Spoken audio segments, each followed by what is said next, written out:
itong ginawa ng mga opisyalis from the executive branch of government is a total snap to,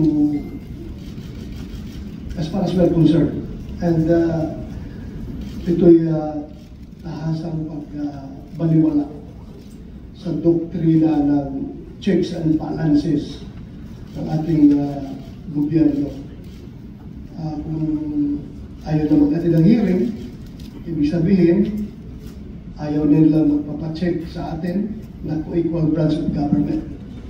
So what will happen to this? Pag tuluyang ganito ang mangyayari is, I think we are now on the verge of a constitutional crisis kapag tuluyan nilang i-snap yung ating invitasyon.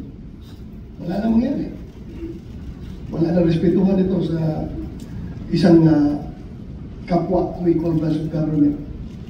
So, Madam Chair, I would like to move that we issue a subpoena to these government officials to require their presence in the next hearing. Kung meron ka pang gaganaping hearing, dapat masabina ito sila para magkaalaman. Laruin natin ito.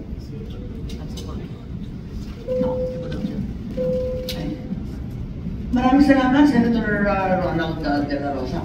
Actually, dalawa yung subpoena na pinapapirma ko sana kay SP Cheese. Isa para kay Prosecutor Padulion at ikalawa para sa head ng ating Air Force, si General Cordera. Pero yung dalawa, hindi ko pa natatanggap ng permito. Ang sinabi ni SP, pinadala na daw niya sa legal ng Senado. Pero hanggang ngayon, wala pa rin tayo natatanggap.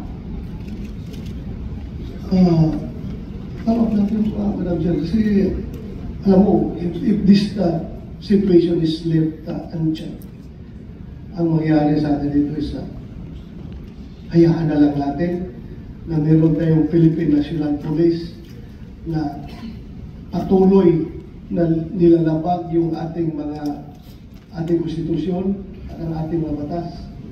Hindi po maganda ito, Madam Chair. Kaya nag-exist yung Senado, in particular, yung buong Kongreso, para meron tayong checks and balances. Hindi po pwede yung executive branch of government. Hahayaan na lang natin na gagawa sila ng mga hakbang na labag sa ating konstitusyon. We are here to check them. Kung hindi sila magpapacheck, istab sila ng istab sa atin, then magkakaroon tayo ng constitutional crisis nito. Madam Chair.